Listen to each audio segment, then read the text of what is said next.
Bago natin simulan ang kwentong ito, shoutout ko muna yung mga bagong warrior members ko na sina Luis M., Maxine Ongkamwa, Joniel Tapleras, Ron Benetua, at sa mga nag-renew ng badge na sina Renzo Anire, Chef ng Qatar, Red Vallejo, John Michael Aguilar, Angelica Maman, Glyza Sutilio, Drew Bolisay, Pahagnoy sa Dilim, subscribe kayo dyan, Janice Thomas, Eds de la Cruz, Luz Dulay, at kay RJ Napoles.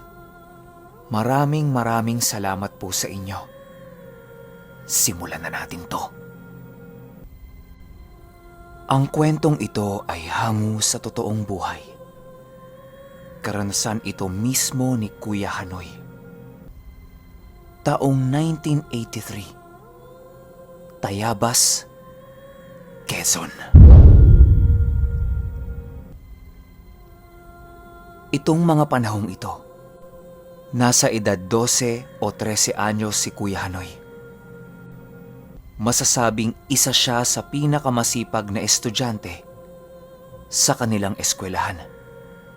Wala siyang ibang ginawa kundi pasok sa eskwela, uwi, tulong sa nanay at tatay niya sa mga trabaho, mga ganyan lang. Ang pinakalibangan lang niya at ng mga kaibigan niya, yung maghanap-hanap ng mga puno na may malalaking bunga.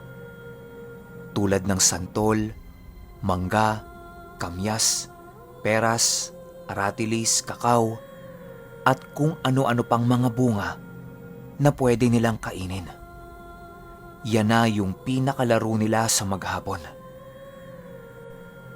Hanggang isang araw, bago pumasok sa eskwelahan itong si Kuya Hanoy, may nadaanan siyang puno ng santol na merong napakalaking bunga. Hindi naman sa pagiging OA pero ayon dito kay Kuya Hanoy, gabuko ang laki ng bunga na yon. Siyempre, bilang sabik sila sa mga malalaking bunga, kahit naka-uniforme, inakyat yon ni Kuya Hanoy tapos ibinalot niya sa dahon ng saging. Kaya niya ginawa yan para walang ibang makakita nito. Mag-isa lang siya nun eh. Ang gusto niya, sabay-sabay sila ng mga tropa niyang kukuha nun, tapos kakainin nila. Pagdating niya sa eskwelahan nila, yun kaagad ang bungad niya sa mga tropa niya. Ang sabi niya, "Uy, may malaking santol akong nakita. Ang laki talaga. Mga ganito siguro yung laki." Hindi naniniwala sa kanya yung mga kaibigan niya. Kasi nga, ang OA nung laki, walang ganong santol. Sa tinagal-tagal nilang nangunguha ng santol, hindi pa sila nakakita ng ganong kalaki. Bidang-bida si Kuya Hanoy nun sa kwento niya. Ang banat pa niya, magkakaalaman mamaya kapag nandoon na sila sa puno. Matapos ang klase, agad-agad pumunta silang magtotropa sa sinasabing puno ni Kuya Hanoy. Nakita nilang lahat na meron ngang nakabalot ng dahon ng saging sa itaas ng puno. Nagmamadaling umakyat si Kuya Hanoy nun para tanggalin yung dahon ng saging na nilagay niya. Pero pagtanggal niya nun, wala yung sinasabi niya. Maski maliit na santol, wala rin. Ang ending, pinagtawanan siya ng mga kaibigan niya. Ang yabang niya pa kanina sa eskwelahan eh. Tapos wala naman pala silang dadatnan. Umalis silang magtotropa sa puno na yon. Si Kuya Hanoy, parang ayaw umalis sa puno. Kasi kitang-kita niya nga kanina, di ba? Binalot niya pa nga sa dahon ng saging eh. Tapos wala. Lumipas ang buong araw na yon na walang gana si Kuya Hanoy. Kaya maaga siyang umuwi.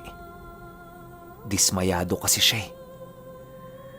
Kinaumagahan, naglalakad ulit si Kuya Hanoy papunta sa eskwelahan nila.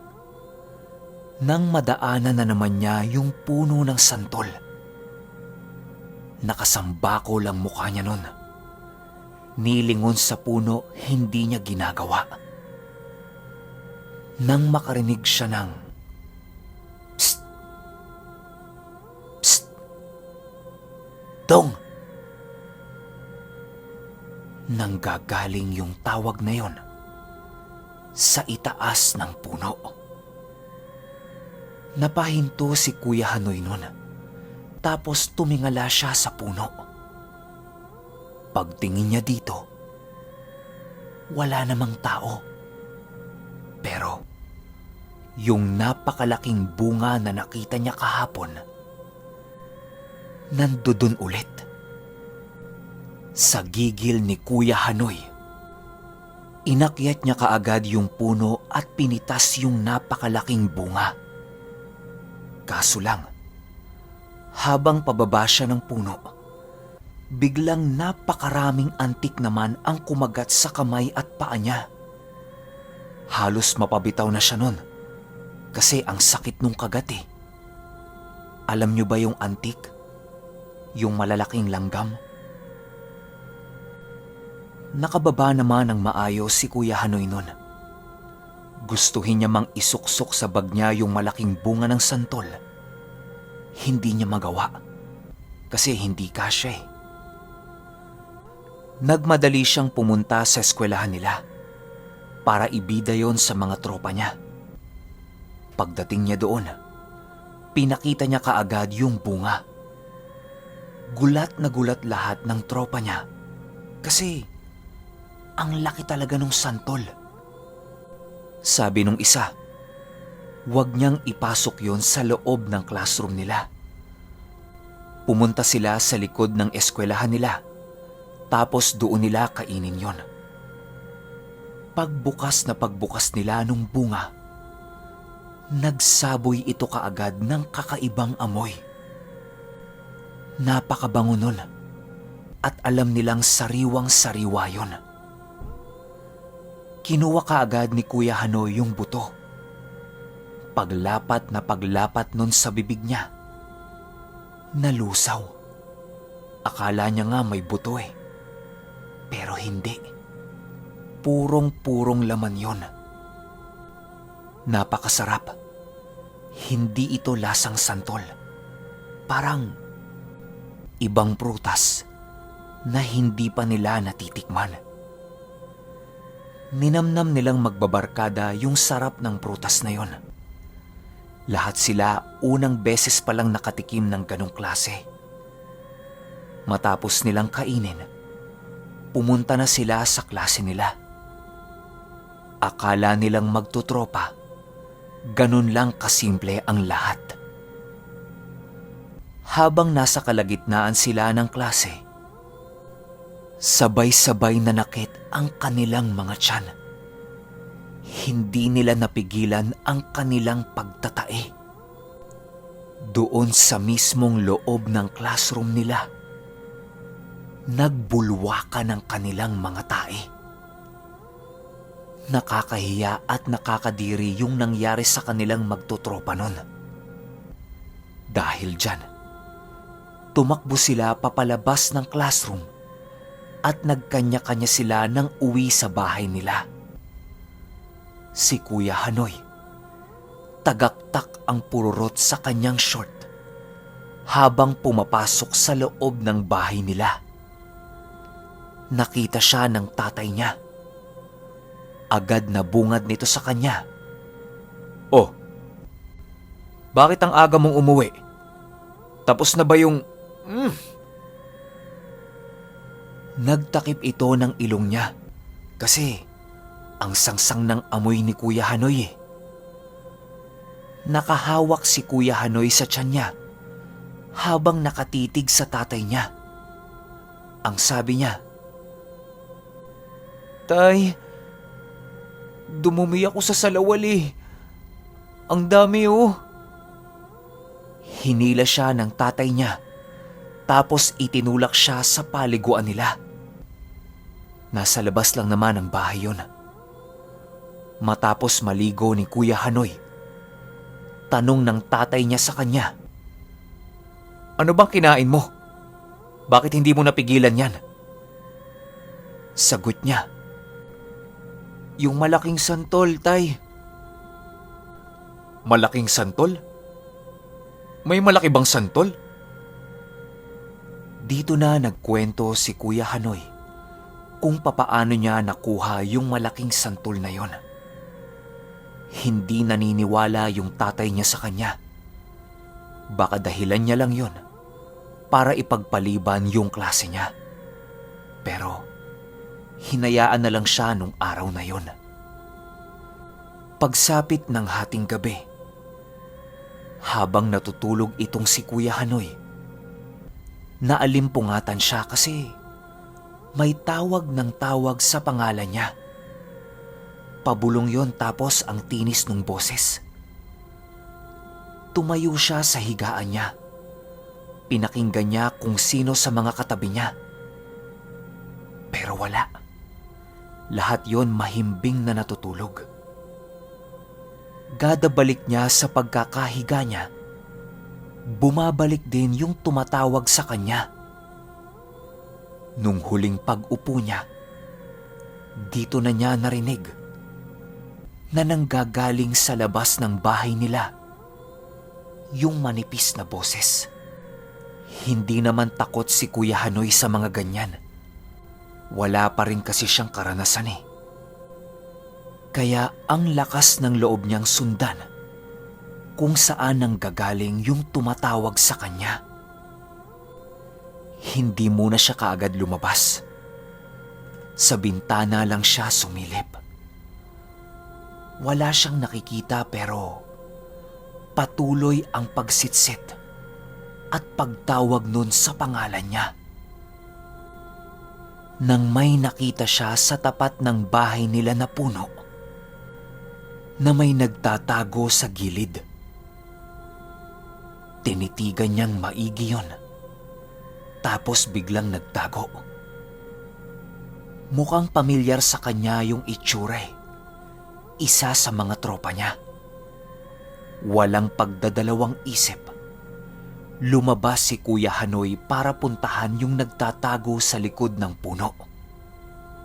Naakala niya tropa niya. Excited pa si Kuya Hanoy na nagtatatakbo. Pagsilip niya sa likod ng puno, bumungad sa kanya ang isang napakapangit na nilalang. Paglalarawan ni Kuya Hanoy, mahaba ang buhok nito na nakahati sa gitna. Butas ang mga mata. Mahaba ang ilong. Parang nakatahi yung bunganga. Itim na itim yung balat. At magkasing taas lang sila nito. Nanigas ang katawan ni Kuya Hanoy sa nakita niya. Yung nilalang na nasa tapat niya. Inaabot ang mga kamay nito sa kanya habang tumatango-tango ito. Naluluha na si Kuya Hanoy nun pero wala siyang magawa. Pagtingin niya sa mga kamay nung nilalang na nasa harapan niya, meron itong hawak-hawak na kamukhang kamuka nung kinuha niyang malaking santol. Para itong nakaipit sa malalaking sanga ng puno. Pero alam ni Kuya Hanoy na yun yung kamay nung nilalang na yun. Inaalok siya na kunin ulit yung santol. Kasabay ng garalgal na,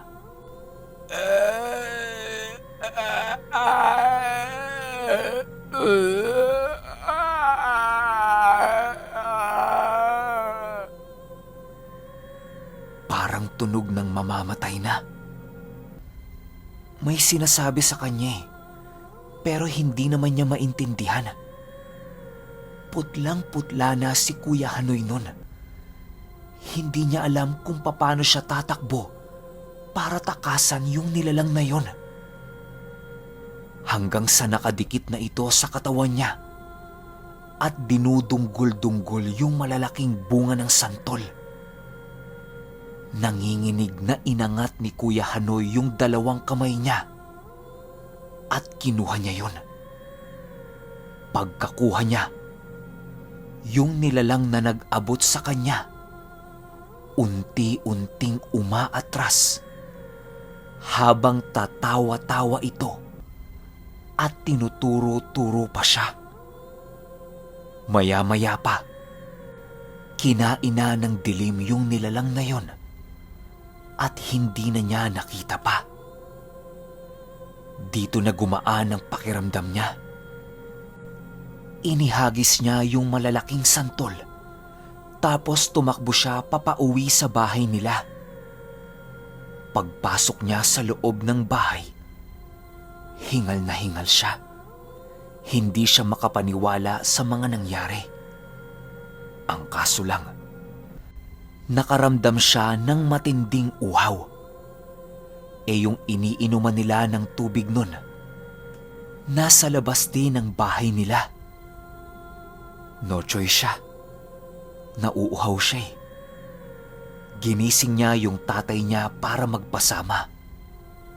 Pero nagalit yun sa kanya.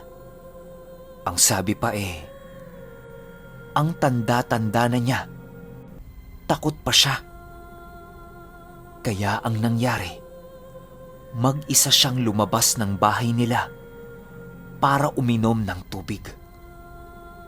Nakalagay yung tubigan nila sa tabi ng balonon. Paglapit niya, sa ibabaw ng takip ng balon, nakapatong doon yung dalawang hinagis niyang malalaking santol.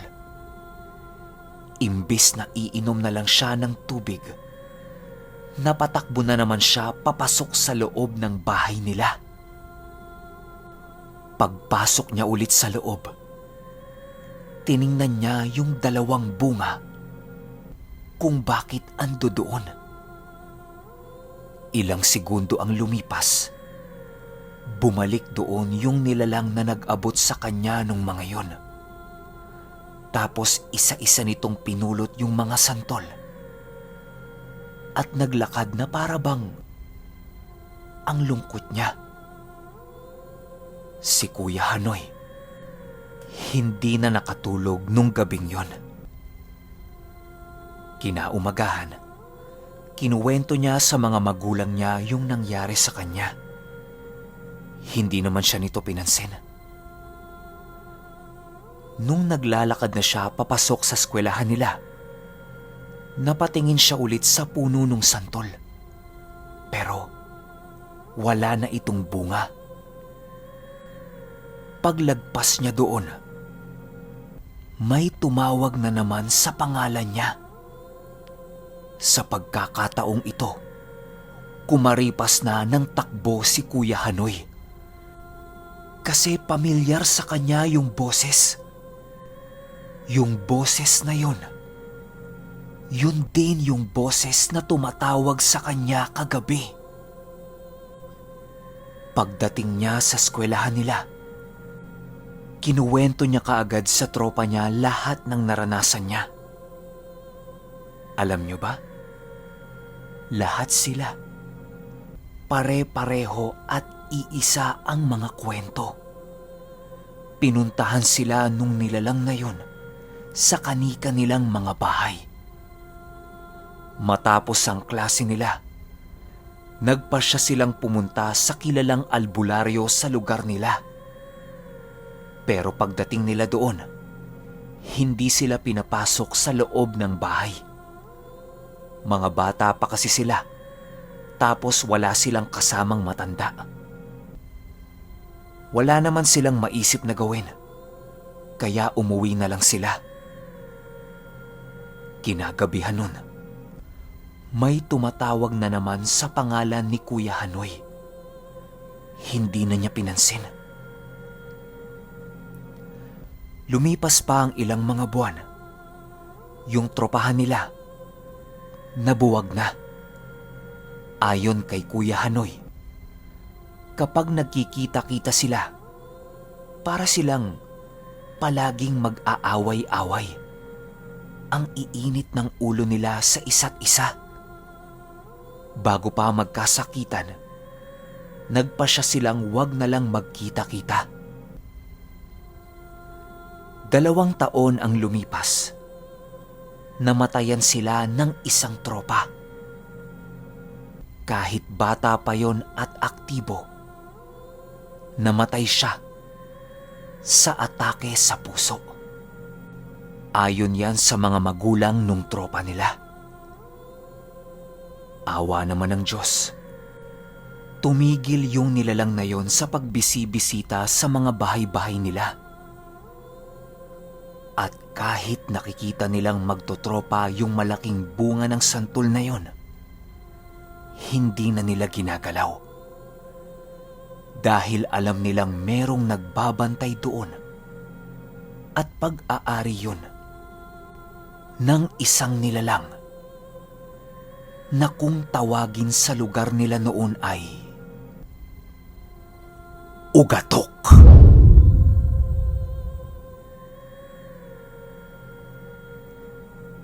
Okay, opinyon ko sa kwento. Unang beses ko lang ding narinig tong ugatok na to. Hindi ko alam to. Tsaka dagdag ko lang, ang sabi sa akin ni Kuya Hanoy, putok na putok yung pangalan ng ugatok noong panahong 70s hanggang 90s.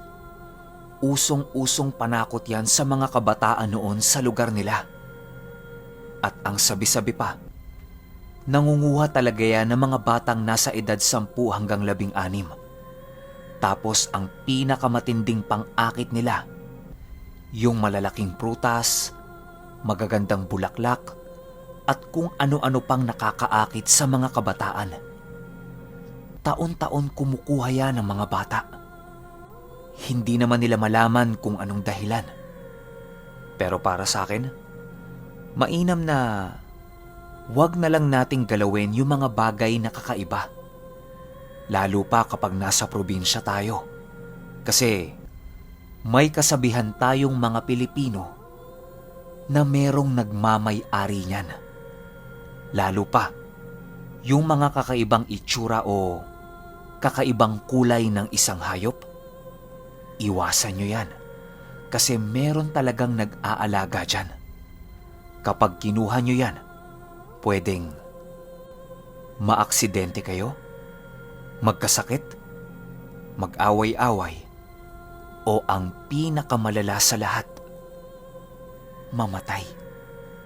At last na opinion na, siguro kaya nag-aalok ulit ng prutas yung ugatok para mahulog ka na sa bitag niya. Oras kasi natanggapin mo yon at kainin, mapapailalim ka na sa kapangyarihan nito hanggang sa makuha na niya ang buhay mo. Ito naman opinyon ko lang. Kung may opinyon kayo sa kwentong ito, i-comment nyo lang sa ibaba.